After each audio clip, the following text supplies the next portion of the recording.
자, 해봐라. 해봐라. 가민이 똑바로 앉아라.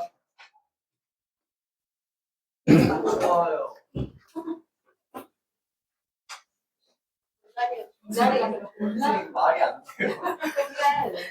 남극에 맞나? 해라, 남극이야? 여기는 괜찮은데. 여기 온대지방인데. 일로 와. 일로 와. 일로 와. 여기 껐는데 덥다 하지 마. 낙장 불입이야, 진짜로. 껐는데 좀 더워요. 이런 소리 나오지 말고. 어? 아, 이거 되게 얇어. 되게 얇은 거야. 따뜻해. 오늘 날씨 춥잖아. 그지? 일단 선생님은 20도 이하로 내려가면 추운 거야. 선생님은 20도가 넘어야 좀 따뜻하다 느끼는 사람이라서. 자, 하율이 좀만 있어봐. 자, 에이. 자, 그래서 속도하고 속력은 특히 이제 여기 방향이 안 변하는 경우에는 다시 한번 얘기하지만 시선은 항상 정면. 뒤돌지 마, 엿보지 마. 알겠지? 정면. 그지?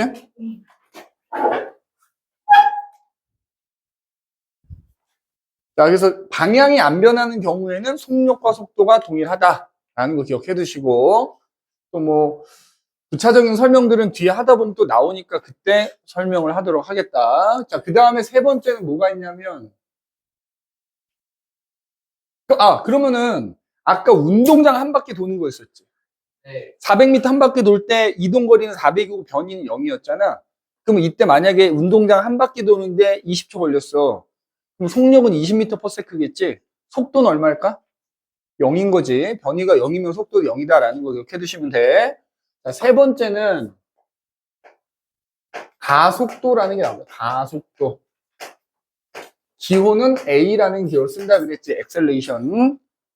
그래서 A라는 기호를 쓴다. 가속도를 표현할 때는. 그럼 가속도는 뭐냐? 자, 여기서 이제 조심해야 될 게 가짜가 이제 뭐, 이것 때문에 좀 적할 수 있는데 속도가 얼마나 변하느냐를 나타내는 거예요. 물체가 움직일 때 속도가 계속 똑같으면 상관이 없는데 속도가 변하면 얼마나 변하느냐. 단위 시간 동안 속도 변화량을 우리가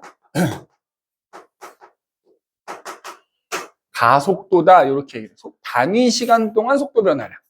그지? 자, 그러면은 선생님이 뭐뭐 동안 그러면 얘가 앞에 분모가 들어가는 거라고 그랬지? 요거는 공식이기도 하거든. 요거 꼭 외워둬야 돼. 자, 단위 시간분의 속도 변화량. 우리 공부할 때 변화량 그러면 항상 뭐냐면 나중값에서 처음값을 뺀 게 변화량이라고 보면 돼. 그래서 얘를 근데 니네 수학에서 변화량의 뜻하는 기호가 뭐지? 델타, 그지? 속도 V, 델타 V라는 기호를 쓰고요. 시간은 T니까 이제 T분의 델타 V 뭐 이렇게 쓰기도 해요. 그냥 기호로 수식을 표현할 때는 T분의 델타 V 뭐 이렇게 표현하거든. 근데 얘는 풀었으면 이렇게 되는 거야. 단위 시간분의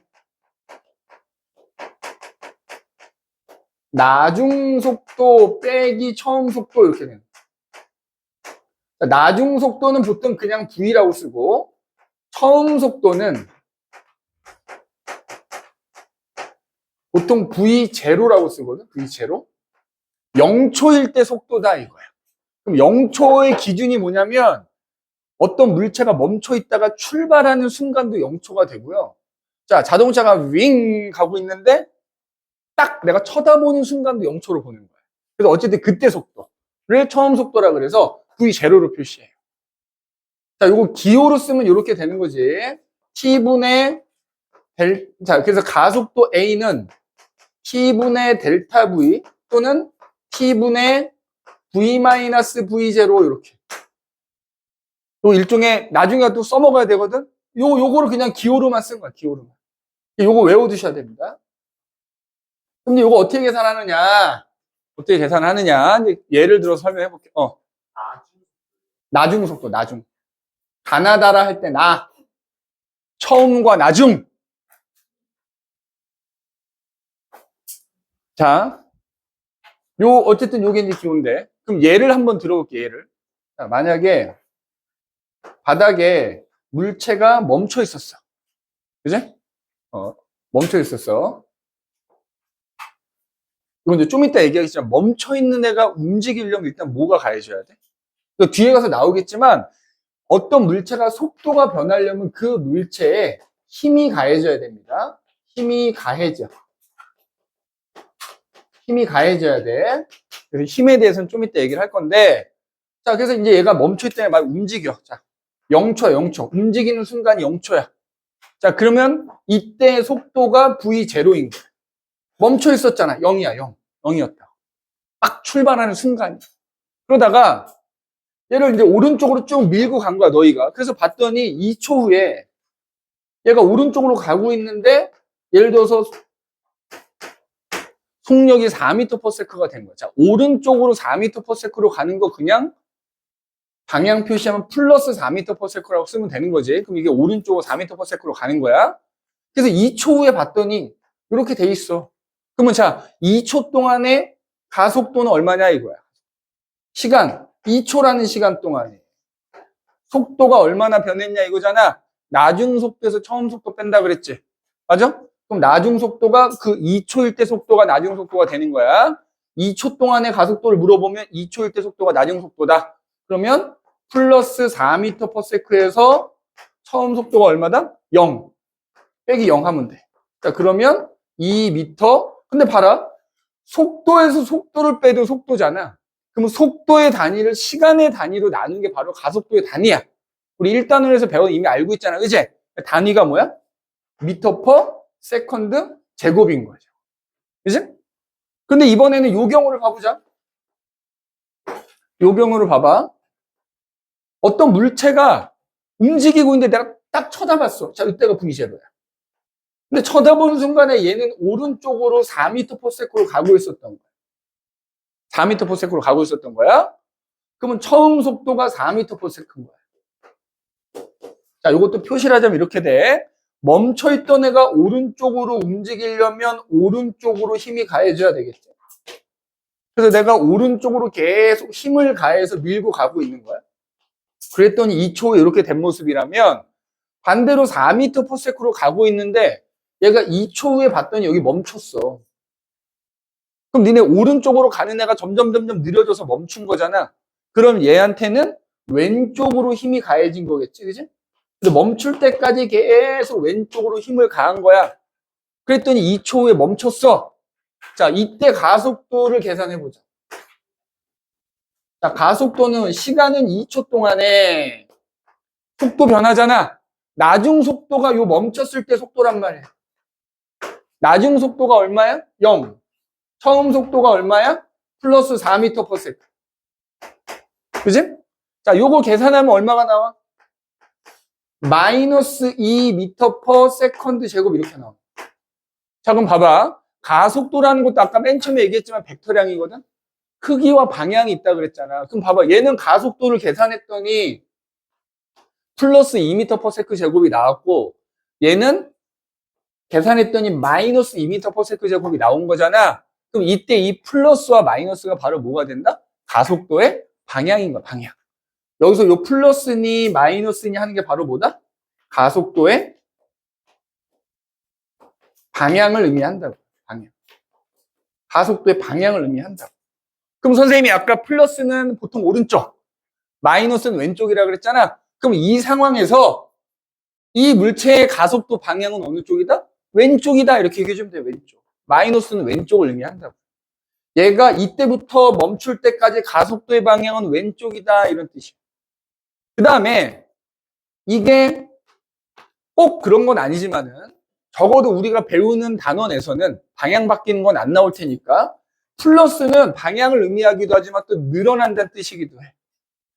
플러스 2m/s라는 거는 이 물체는 1초에 2m/s씩 빨라지고 있다는 뜻이고요.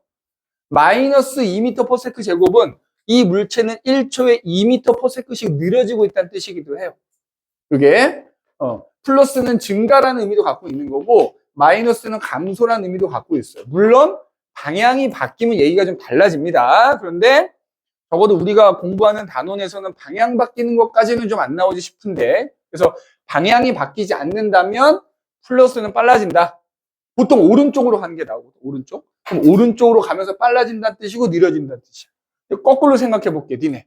만약에 물체가 왼쪽으로 가는 상황이면 플러스는 감소한다는 뜻이 돼요. 마이너스는 증가한다는 뜻이 돼. 그지? 그래서 여기서 플러스와 마이너스는 증가 또는 감소를 의미하는 거예요.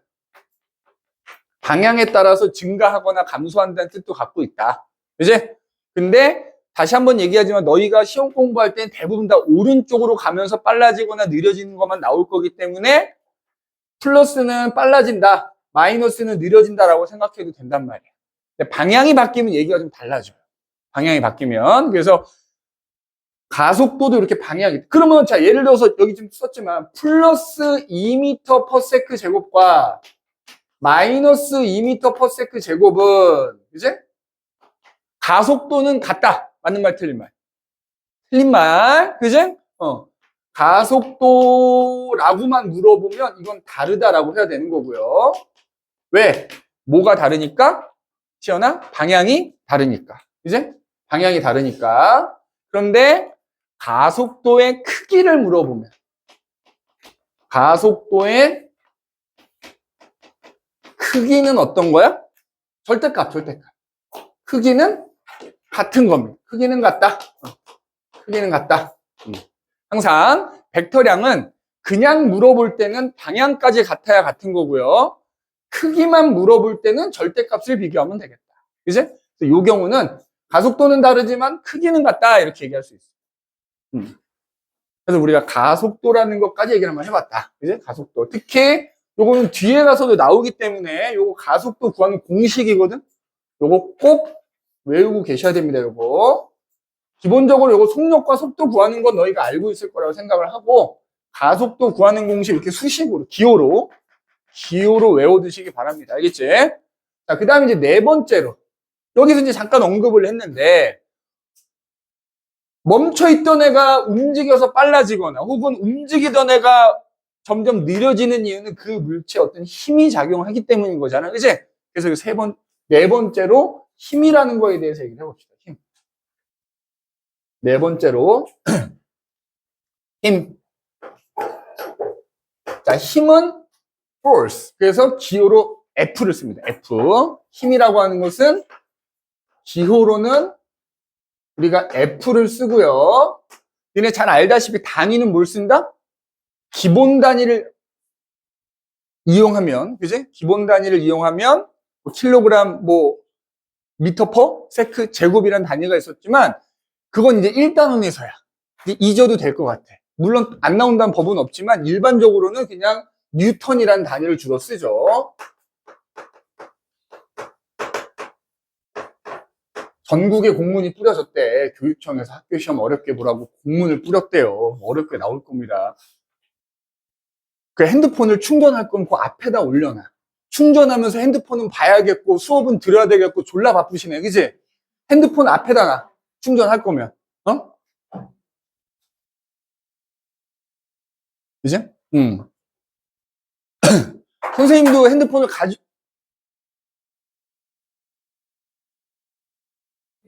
꼭 이렇게 체크를 해야 되잖아. 응? 안 건드렸어요. 다행이고, 그러면. 야, 선생님도 핸드폰 가지고는 있지만 사용하지 않 내가 수업하면서 전화해, 야, 나 지금 수업 중인데, 이러진 않잖아. 그지? 수업 중에는 핸드폰 사용 좀 자제해 주시고, 그지? 자, 그래서 일반적으로 단위는 뉴턴을 사용한다. 뉴턴, N이라는 단위를 사용한다는 거야. 그러면 힘이라는 게 뭐냐? 힘의 정의가 있을 거 아니야? 어떤 물체의 모양이나 운동 상태를 변하게 하는 것을 우리가 힘이라고 합니다. 물체의 모양이나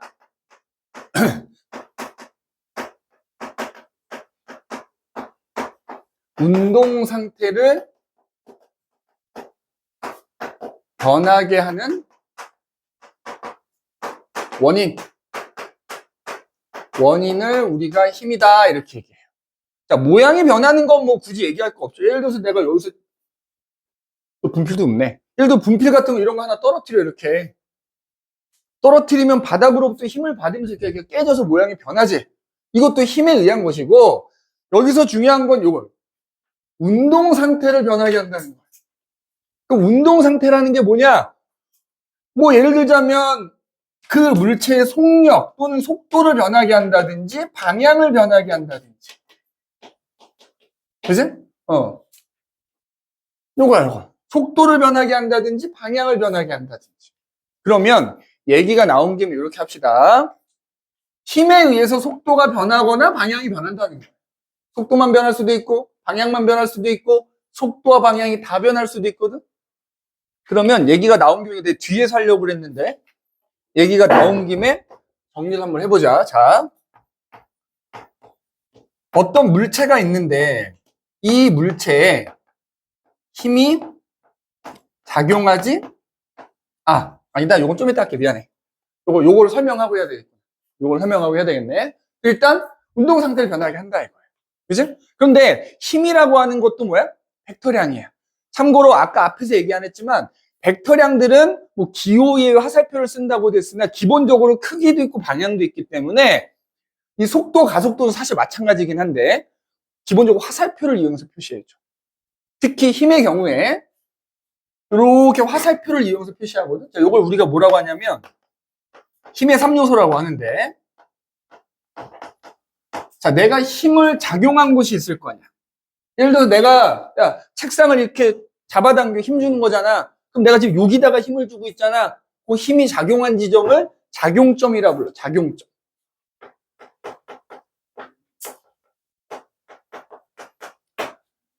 그 다음에 그때 내가 작용한 힘의 크기는 요 길이만큼이 힘의 크기를 의미하는 거야. 길이, 힘의 크기. 그 다음에 내가 힘을 작용하는 방향이 있을 거 아니에요. 화살표 방향이 힘의 방향을 의미하거든. 요 밑에다 쓸게. 힘의 방향. 그래서 우리가 요 세 개, 작용점, 힘의 크기, 힘의 방향을 뭐라 불러? 힘의 3요소라고 불러요. 그 다음에 여기 하나 더 덧붙이자면, 그래서 이런 식으로, 그래서 요 화살표의 길이가 크기에 비례하는 거야. 내가 예를 들어서 뭐 정확하게는 재지 않지만 10cm를 10N으로 했잖아. 그럼 5cm는 5N을 의미하는 거야. 1cm는 1N을 의미하는 거고. 그래서 요 길이가 크기에 비례한다라는 거야. 그 다음에 이렇게 화살표를 표현했을 때 양 끝을 이렇게 연장한 선이 하나 그릴 수 있겠지. 그려져 있진 않지만 그릴 수 있다 이 말이야. 그러면 요 양 끝을 연장한 선을 우리가 뭐라 부르냐면 작용선이라고 불러요. 그지? 작용선이라고 불러. 아무튼 작용선을 제외한 요 힘의 크기, 작용점, 힘의 방향을 우리가 힘의 3요소다 이렇게 불러요. 그럼 이제 이거 그림을 그려서 한번 설명을 해볼 텐데, 이건 지울게.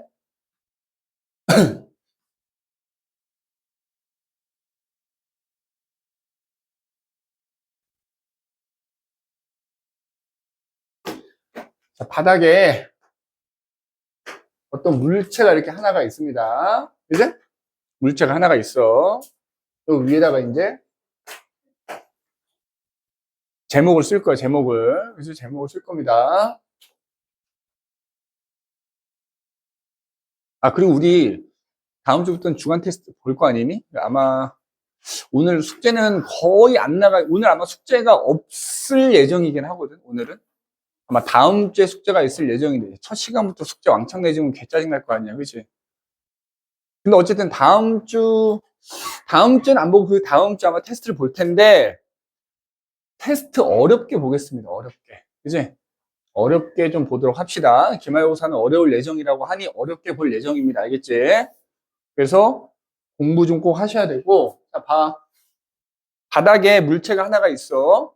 근데 예를 들어서 내가 이 물체를 여기다 힘을 줘서 오른쪽으로 이 길이만큼의 힘으로 잡아당기는 거야. 자, 참고로 힘은 F라는 기호를 쓴다 그랬잖아. 그래서 내가 잡아당기는 힘을 F1이라고 해보자. 내가 그래서 10N의 힘으로 잡아당기는 거야. 그런데 동시에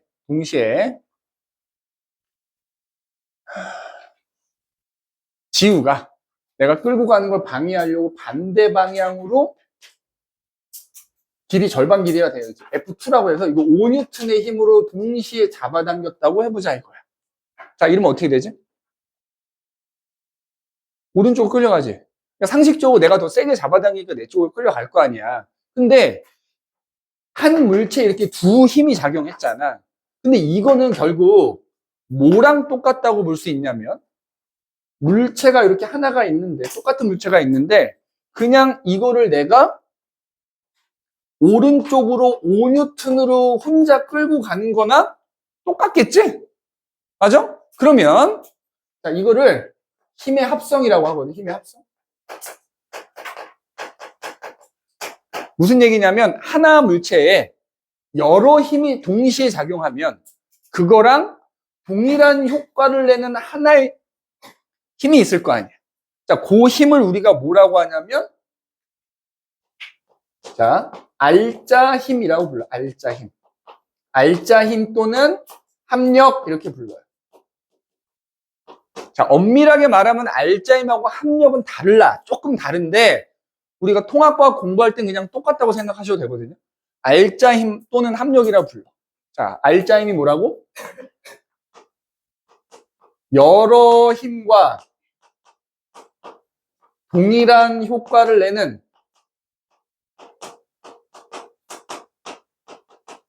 하나의 힘.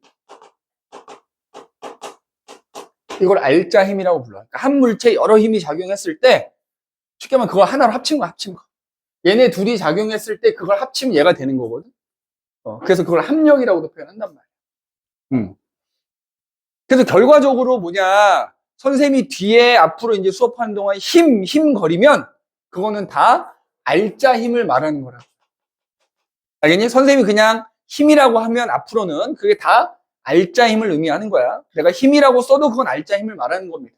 그러면 그 알자 힘을 어떻게 구하냐 이거야. 자, 기본적으로 지금 여기 두 개의 힘을 갖고 얘기해 볼게. 만약에 어떤 두 힘이 나란하게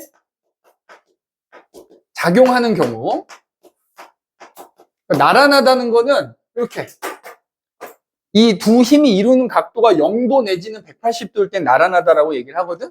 서로 같은 방향으로 당기거나 서로 반대 방향으로 당길 때는 나란하다라고 얘기를 하는데 이때는 그냥 그 두 힘을 더하면 되는데 잘 봐봐. 힘도 방향이 있다 그랬지. 야, 그럼 얘 이렇게 쓸 수 있거든. 오른쪽으로 당기는 힘은 플러스라고 표시할 수 있고요. 왼쪽으로 당기는 힘은 마이너스라고 얘기할 수 있어. 맞아? 그래서 이런 식으로 어쨌든 방향이 같든 반대가 됐든 나란하게 작용하는 두 힘은 더하면 됩니다. 더하면. 두 힘을 더하시면 됩니다. 자, 니네 빼는 것도 더하는 거지? 무슨 얘기냐 하면 봐라. 그러면 얘 같은 경우는 어떻게 구하냐? F1은 플러스잖아. 더하기 마이너스 F2 이렇게 더한단 말이야. 맞아? 그잖아. 그럼 결과적으로 이게 F1 빼기 F2가 되는 셈이지? 무조건 더해주면 되는 거야. 더해주면. 두 힘이 반대 방향일 수도 있고 같은 방향일 수도 있는데 나란하게 작용하는 경우엔 두 힘을 더하면 되겠다. 다만 방향이 반대인 녀석은 마이너스 붙인 다음에 더해라. 그럼 그래서 나온 값이 바로 그 두 힘의 뭐가 된다? 알자 힘이 된다 이거야. 두 힘의 알자 힘이 되는 거야. 나란하게 작용하는 경우엔 더해라. 단 더할 때는 방향을 감안해서 더해라. 방향이 반대인 녀석은 마이너스를 붙인 다음에 더해라. 그치? 방향이 있다 그랬으니까 오른쪽은 플러스, 왼쪽은 마이너스. 그치? 집에 가면서 계속 되네요. 오른쪽은 플러스, 왼쪽은 마이너스, 오른쪽은 플러스, 왼쪽. 그치? 길 가다가 오른쪽을 꺾으면 플러스, 왼쪽을 꺾으면 마이너스 계속해. 그치? 방향이 서로 반대야. 그러면 예를 들면 이런 게 있어요. 이런 거. 바닥에 이렇게 물체가 놓여져 있는데 마찬가지로 내가 이만큼의 크기로 F1이라는 힘으로 당겼어. 근데 그 순간에 유찬이가 이렇게 당깁니다. F2라는 힘으로 이렇게 당겨버렸어. 자, 이런 경우에는 두 힘이 나란하지 않다라고 하거든.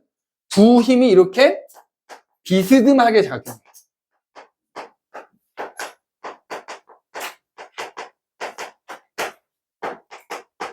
두 힘이 비스듬하게 작용할 때는 뭐라 하냐? 평행사변형을 만드는 겁니다. 자, 예를 들어서 얘하고 얘가 이렇게 90도이긴 하잖아. 그럼 이때 이 둘의 합력은 어떻게 구하냐? 평행사변형 이렇게 그리라고. 평행사변형 그린 다음에 그거에 대각선이 바로 뭐가 되는 거야? 이 두 힘의 합력이 되는 거야. 그래서 얘는 그냥 보통 F1 더하기 F2라고 표현하긴 하거든. 그래서 평행사변형법을 이용한다 얘기합니다. 두 힘이 비스듬하게 작용할 때는 평행사변형을 그린 다음에 만든 다음에 대각선을 그려주면 돼. 다만 대각선을 그릴 때 이렇게 그려야 되는데 이렇게 그리면 안 되는 거지. 대각선을 그릴 때는 두 힘과 같은 작용점에서부터 대각선을 그려줘야 됩니다. 알겠지? 두 힘과 같은 작용점에서. 그래서 이른바 요거를 평행사변형법이라 그래.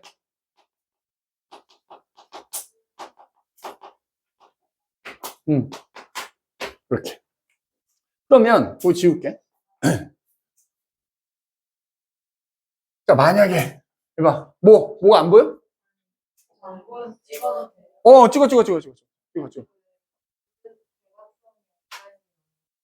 그렇지. 이런 경우에는 요 대각선의 길이만큼이 그 합력 알짜힘의 크기가 되는 거고, 대각선의 방향이 알짜 힘의 방향이 되는 거야. 같은 의미라고 생각하라고요. 엄밀하게 말하면 좀 다른데, 우리 통합과 공부할 때 그냥 같은 거라고 생각해도 된다고. 힘을 합친 거다. 그지? 그럼 예를 들어서 이런 거 있어. 바닥에 내가 오른쪽으로 F1이라는 힘으로 당겨. 근데 요 힘이 예를 들어서 10N이다. 근데 동시에 시연이가 반대쪽으로 똑같이 F2라는 힘을 당겨. 근데 이것도 10N이야. 자, 시연아. 이거 알짜 힘이 얼마야?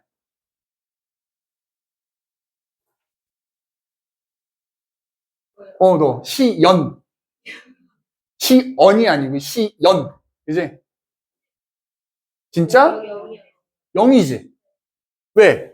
선생님이 더하면 된다 그랬는데 더할 때는 뭐 하라고? 얘는 플러스 10인 거고 얘는 마이너스 10이니까 이거 두 개를 더하라고. 그럼 뭐가 나와? 0이 나오지. 자, 그럼 알짜힘을 봐봐. 0이라고 하자 이거야. 그지? 이때를 우리가 뭐라고 하냐면 그러면 요 F1과 F2란 두 힘이 평형을 이뤘다 이렇게 얘기해요. 힘의 합력을 구했는데 알짜 힘이라는 게 0이 나오면 이걸 뭐라고 한다? 힘의 평형을 이룬다 이렇게 얘기해요. 알짜 힘이 0이면 힘의 평형을 이뤘다 이렇게 얘기합니다. 그치? 너서 잘 적고 있지? 잘 적어. 잘 적어야 돼. 잘 적어야 돼.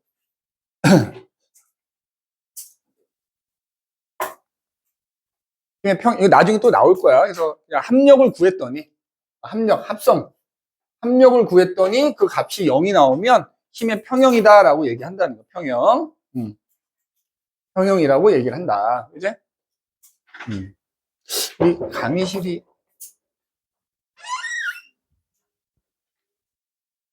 강의실이 꽉 차 있는데 강의실 별로 마음에 안 드는데 이게 길기만 하고 뒤에 있는 사람 안 보이고 칠판은 작고 그지? 내가 한번 건의 한번 해볼게. 꼭 4층이 아니어도 되는 거잖아. 그지?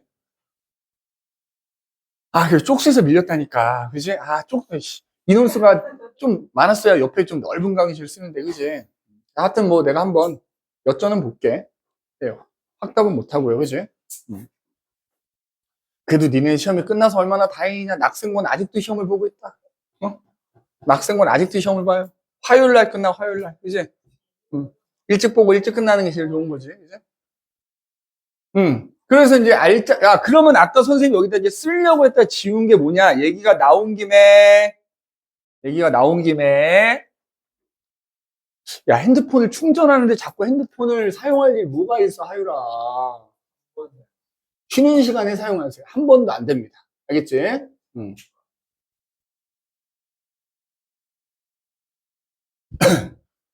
그 얘기가 아까 선생님이 쓰려다가 이제 요 알짜 힘, 요 평형 얘기를 안 해가지고 내가 얘기를 했는데, 봐. 그러면 이 힘이라는 거에 의해서 운동 상태가 이제 변한다 이런 얘기 했었잖아. 그죠? 변한다 이런 얘기 했는데, 자, 어떤 물체, 그럼 만약에 힘이 작용하지 않아. 자, 니네 지금 이 상태에서 이 의자 안 움직이잖아. 그럼 이 의자에 작용하는 힘이 있을까 없을까?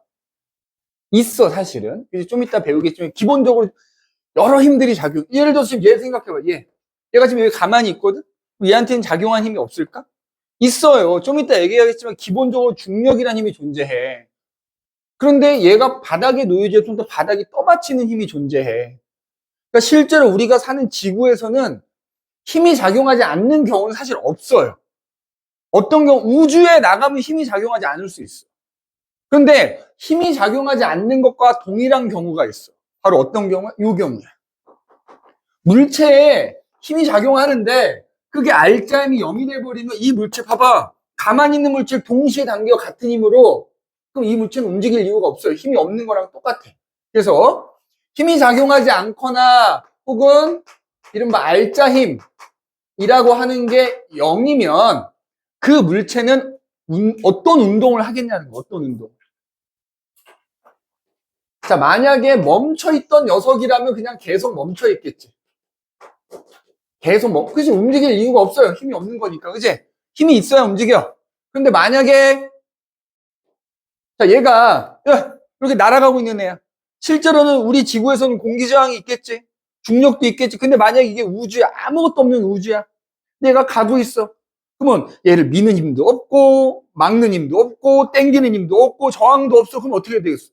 내가 만약에 시속 1700km로 날아간다 그러면 그냥 계속 1700km로 가겠지. 심지어 방향도 안 변하고 계속 그 방향으로 갈 거야. 그지? 계속 그 방향으로 갈 거야. 힘이 작용하지 않는다면 이미 움직이고 있는 물체는 가고 있는 속력도 안 변할 거고요. 걔가 움직이고 있는 방향도 안 변할 거야. 자, 속력이 안 변하고 방향이 안 변해.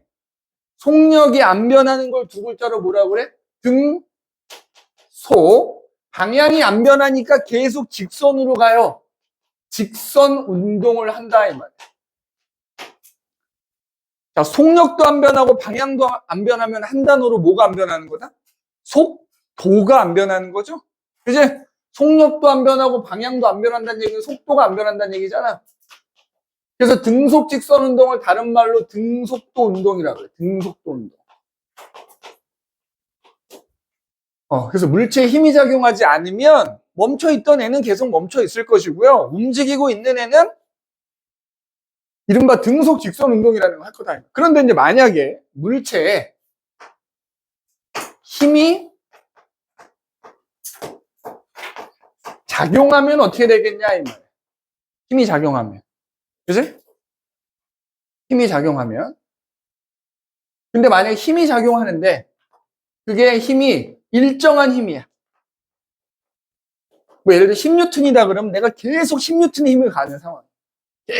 계속 똑같은 힘을 가해. 근데 그 힘이 나란하게 작용하는 경우에는 자 봐봐. 예를 들어서 가고 있는데 내가 얘를 가는 방향으로 계속 같은 힘을 미는 거야. 그럼 이제 점점점 빨라지겠지. 반대로 얘가 가고 있는데 얘를 반대 방향으로 계속 같은 힘으로 밀면 점점점 느려지겠지. 그러니까 나란하게 힘이 작용하는 경우에는 있잖아. 속력은 변해. 속력은 변해. 그런데 방향은 안 변해. 그치? 속력은 빨라지거나 느려지거나 할 수 있는데 방향은 안 변한다. 이렇게. 가는 방향으로 밀거나 가는 방향에 정확히 반대 방향으로 밀면 속력만 변한다. 맞지? 속력만. 그런데 일정하게 힘을 작용하잖아. 이게 속력이 일정하게 변해요. 일정하게 변해. 이제 빨라진다 그러면 뭐 1초에 같은 크기만큼씩 빨라져. 느려진다 그러면 같은 크기만큼 느려져요. 뭐 어떤 거? 변한다고. 일정하게 변한다. 속력이 일정하게 변하고 방향은 안 변한다. 그런데 만약에 힘이 비스듬하게 작용하잖아? 그럼 어떻게 되느냐? 이게 또 두 가지로 나뉘어져. 속력도 변하고 방향도 변해. 이런 경우가 있고요. 또 하나는 속력은 안 변하는데 방향만 계속 변하는 경우가 있어. 이거 선생님 뒤에 배울 거 미리 한번 쭉 써주는 거야. 봐. 속력도 변하고 방향도 변해. 자, 봐라. 가는데, 해봐. 얘를 아래쪽으로 잡아당기는 거야. 그럼 얘가 가다가 꺾이지? 근데 또 수직 방향으로 아래로 잡아당기면 꺾이지? 꺾이지? 그래서 얘가 결국 어떻게 되냐면 이렇게. 이게 우리가 뒤에 가서 배울 이른바 포물선 운동이라고 하는 거예요. 포물선 운동.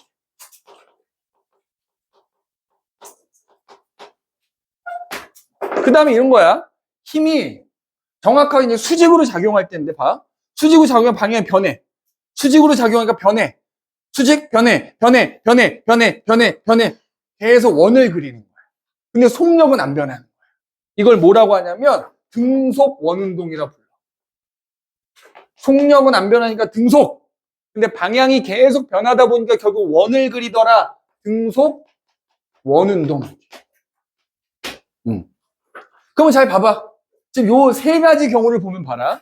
속력과 방향이 선생님이 둘 다 안 변해야 속도가 안 변하는 거라고 그랬잖아. 잘 봐봐. 속력 변했지?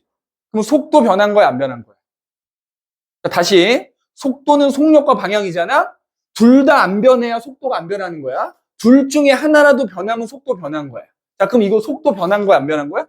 변한 거지. 이거는 속도 변한 거지? 이것도 속도 변한 거지.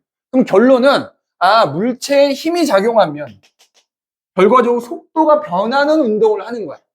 속도가 변하는 운동을 우리가 통틀어서 뭐라고 불러? 가속도 운동이라고 부르는 거야. 가속도 운동. 근데 가속도 운동 중에서도 얘처럼 속력만 일정하게 변하는 경우에를 우리가 등가속도 운동이라고 불러. 그래서 우리가 뒤에 가면 이제 얘네들 뭐 등속 직선 운동이니 등가속도 운동이니 뭐 포물선 운동이니 하는 것들에 대해서 우리가 쭉 얘기를 할 거예요. 그지? 쭉 얘기를 할 거야. 그래서 요거를 선생님이 힘 얘기가 나온 김에 미리 이제 얘기를 한번 해봤다. 그러면 이제 본격적으로 우리 프린트에 있는 내용을 들어갈 겁니다. 그지? 프린트에 있는 내용을 들어갈 거야. 자, 그래서 어쨌든 힘에 의해서 물체가 이렇게 운동하는 게 달라지잖아. 그지? 근데 힘이라고 하는 게 니네 중학교 때도 배운 적이 있지만 힘의 종류가 또 여러 가지가 있어요. 그지? 그 중에서도 특히 우리 아주 밀접한 관계가 있는 중력이라는 힘에 대해서 먼저 얘기를 한번 해보자 이거야. 자, 다섯 번째로 중력이라는 힘에 대해서 먼저 얘기를 해보고 그 다음에 이제 뒤에 가서 요거에 대한 얘기가 나올 겁니다. 근데 원래 그래서 뒤에 얘기하려고 했는데 힘 얘기가 나와서 지금 미리 내가 얘기를 한 거야. 잘 봐. 여기도 막 이상한 수식들 나오기 때문에 어렵다고 할 수 있어. 잘 봐. 다민아. 앞에 봐.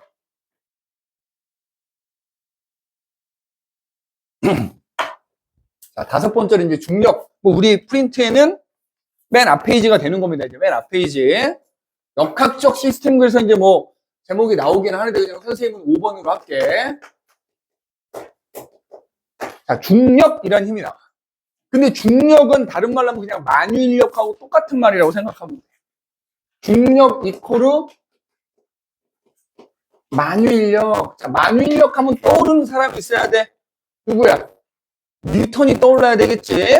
뉴턴이라는 할아버지의 만유인력 법칙 이런 게 있단 말이야. 이제 그게 뭐냐? 자, 일단 인력이 뭔지는 알지? 인력이 뭐지? 잡아당기는 힘이야. 만유인력이라는 건 뭐냐? 뉴턴이라는 아저씨가 알아냈는데 질량을 갖고 있는 모든 물체 사이에는 서로 잡아당기는 힘이 있더라는 걸 알아냈다. 그걸 만유인력이라고 그래. 자, 거기 그림에 나와 있지만 어떤 두 물체가 있어요. 자, 미리 얘기하자면 중력 또는 만유인력은 붙어 있어도 되고 떨어져 있어도 상관이 없어. 자, 그러면 두 물체는 무조건 질량이 있겠지? 얘들아, 우리 공부할 때 질량은 보통 기호로 M을 씁니다. M. 매스가 질량이잖아, 그지? 그거에 앞글자를 따서 M이라는 기호를 써. 그러면 요 물체의 질량을 M1이라고 해볼게. 요 물체의 질량을 M2라고 해볼게. 그 다음에 물체가 붙어 있을 수도 있고 떨어져 있을 수도 있는데 상관이 없다 그랬지? 다만 지금 떨어져 있게 그렸잖아.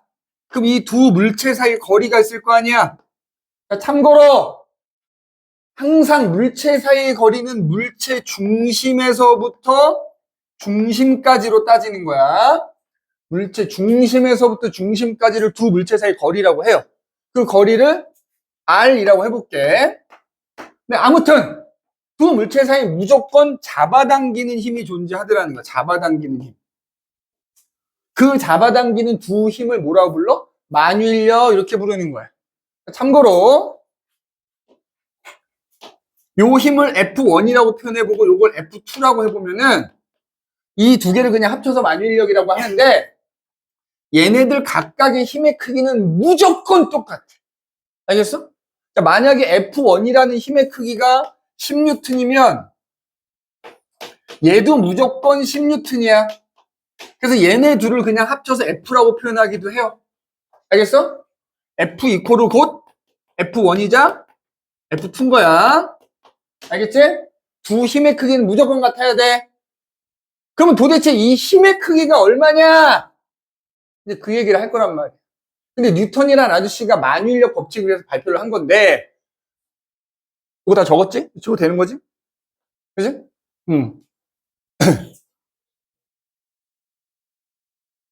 근데 요거까지는 얘기하고 쉬는 시간 줄게, 봐. 두 물체 사이에 잡아당긴 힘, 그게 F1, F2 뭐 똑같은 거야, 이거.는 봤더니, 두 물체의 질량을 곱한 거에는 비례하더라는 거야. 그러니까 질량이 크면 클수록 잡아당긴 힘이 세지더라, 이 말이야. 그걸 알아냈어. 두 물체의 질량을 곱한 거에 비례하더래. 그 다음에 봤더니 거리하고도 관계가 있는데 두 물체 사이의 거리의 제곱에 반비례하더라는 것도 알아냈어. 얘네들끼리 잡아당기는 힘이 거리 제곱에 반비례하더래. 자, 그럼 합치면 우리 어떻게 쓸 수 있지? 두 물체 사이에 잡아당기는 힘 F는 두 물체 사이의 거리의 제곱에는 반비례하고 두 물체의 질량을 곱한 거에는 비례하더라, 이거지. 자, 그런데 선생님이 비례라고 쓴 이유가 있어. 자, 우리 1단원에서 배웠으니까 해볼까? 야, 비례 관계 표시를 등호로 바꾸고 싶은 거야. 근데 그러려면 좌우항이 똑같아야 되잖아. 단위도 똑같아야 되는 거야. 근데 우리 배운 지식을 활용해봐. 니네 기본 단위를 이용하면 힘의 단위가 뭐였지? 킬로그램, 미터, 퍼, 세컨드 제곱인 거잖아. 자, 요쪽 항은 어떻게 돼? 그냥 얘네들 단위 곱한 걸로 표현해보면 돼. 질량 곱하기 질량이지. 그럼 킬로그램 제곱이겠지. 나누는 거니까 퍼겠지. 거리의 단위가 미터잖아. 근데 그거의 제곱이지. 미터 제곱이거든. 이쪽의 단위는 요거야. 그러면 양 변의 단위가 다르잖아. 그럼 내가 이걸 만약에 등호로 바꾸려고 하면 그 단위를 똑같이 만들어주는 장치가 하나 필요한 거야. 그걸 우리가 보통 상수라고 표현해. 여기에 상수가 붙어야 돼. 요렇게 해서 표현해. 그래서 요 상수를 우리가 뭐라고 부르냐면 만유인력 상수 이렇게 불러. 만유인력 상수라고 불러. 그럼 봐봐. 니네 아마 중간고사 범위 그 1단원 문제 우리 교재 이 문제가 하나 있었거든. 기억이 나는지 모르겠는데 그러면 만유인력 상수의 단위는 어떻게 되느냐? 단위로만 표현하면 이렇게 되는 거잖아. 킬로그램, 미터를 세컨드 제곱으로 나누는 게 요걸 거 아니야? 그치? 그 다음에 는 만유인력 상수 G에다가 요 단위가 뭐야? 킬로그램 제곱을 미터 제곱으로 이렇게 나눈 거잖아.